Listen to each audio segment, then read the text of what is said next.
de euros, de dólares ou de reais, não é? Porque é uma das grandes questões hoje do sistema político democrático, é este. Nós, de facto, temos uma barreira em muitas destas inovações, que é a barreira da escala.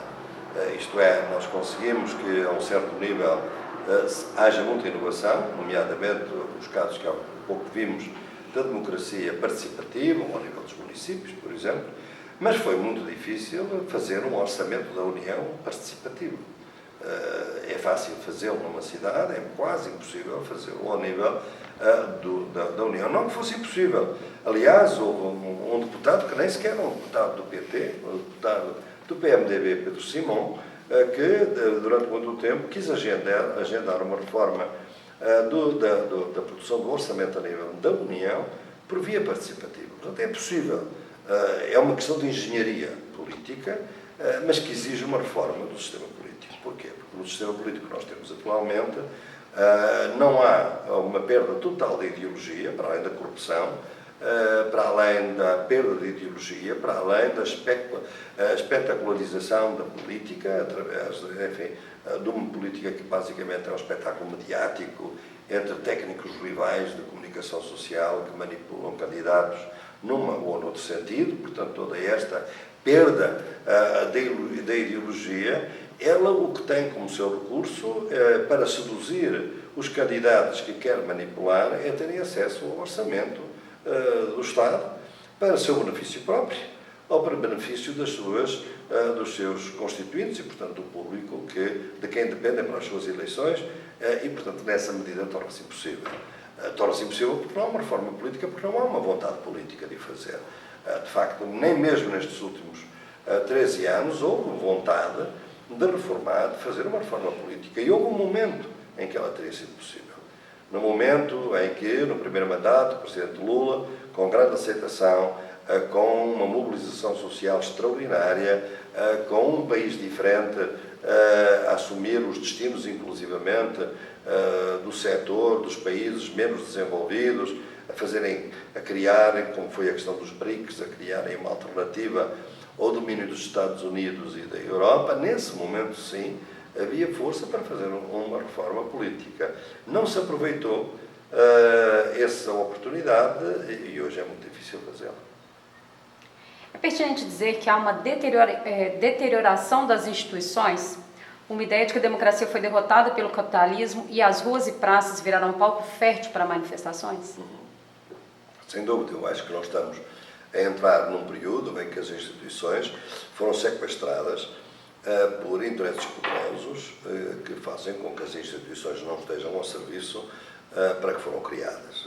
Há bocado falávamos do Parlamento, e se o Parlamento não reflete os interesses da maioria dos brasileiros e das brasileiras, porque era isso que devia ser, devido às instruções do sistema político e eleitoral, obviamente que as instituições não estão a cumprir os objetivos para que foram criadas. E nessa altura, a democracia tem um outro instrumento que é perfeitamente democrático, que são as manifestações, são os protestos pacíficos, que são instrumentos de luta, como sempre foram.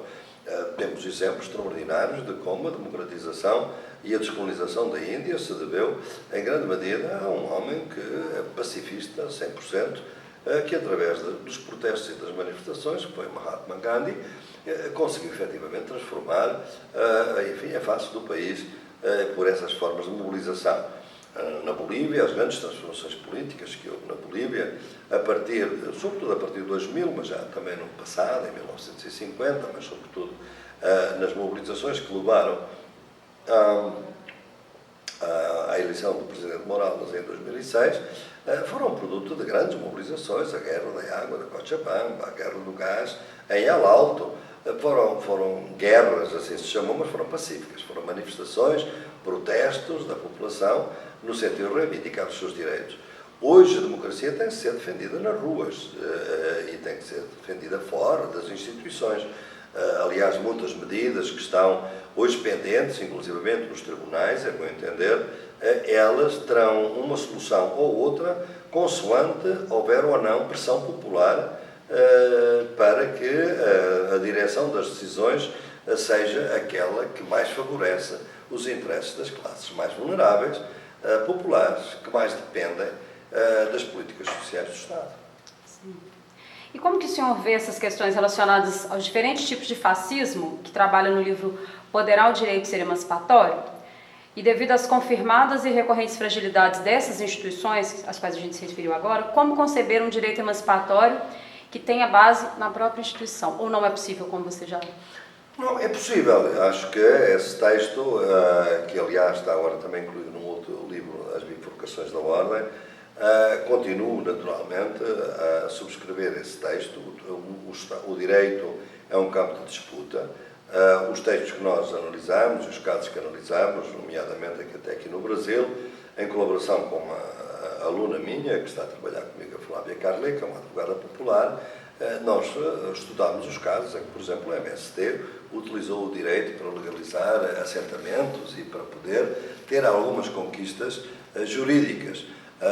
Não é a primeira vez, os movimentos das mulheres, os movimentos indígenas, os movimentos quilombolas usaram muitas vezes o sistema jurídico para poder consolidar vitórias, sejam as vitórias territoriais nos cérebros, sejam os direitos reprodutivos, seja a Lei Maria da Penha, seja tanta coisa que foi conseguida através de lutas jurídicas. Obviamente que isso está na agenda, só que se tornou muito mais difícil na medida em que as instituições, através dos quais o direito vai ser acionado, e elas são fundamentalmente o próprio Parlamento ou o sistema judicial, eles próprios são sequestrados por interesses anti-emancipatórios e eventualmente antidemocráticos.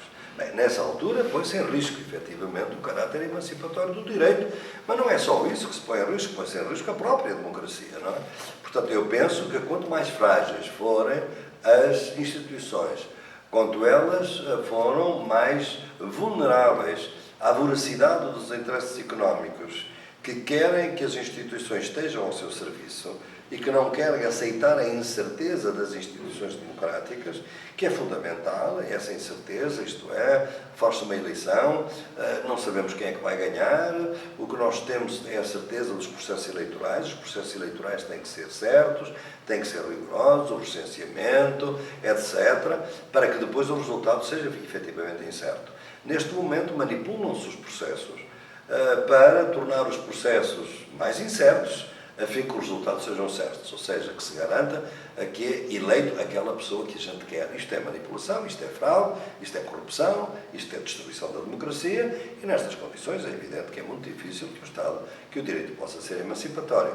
Mas não podemos, de modo nenhum, na nossa memória, sobretudo num tempo em que não temos outros instrumentos, não está na agenda a revolução social, não está na agenda uma ruptura política abrupta com este sistema, nós temos que usar as armas que temos, os instrumentos que temos, e esses instrumentos são um uso contra-hegemónico do direito e uma radicalização, um aprofundamento da democracia, de uma democracia de baixa intensidade para uma democracia de alta intensidade, exatamente através dos exercícios da demodiversidade, aquilo que eu hoje digo, que é preciso revolucionar a democracia e democratizar a revolução. É nessa base que eu penso que nós podemos voltar a dar viabilidade prática às ideias que continuam válidas, mas são as mais difíceis, do caráter emancipatório do direito, potencialmente emancipatório. Já estamos nos aproximando do fim, tá? Você pode tratar.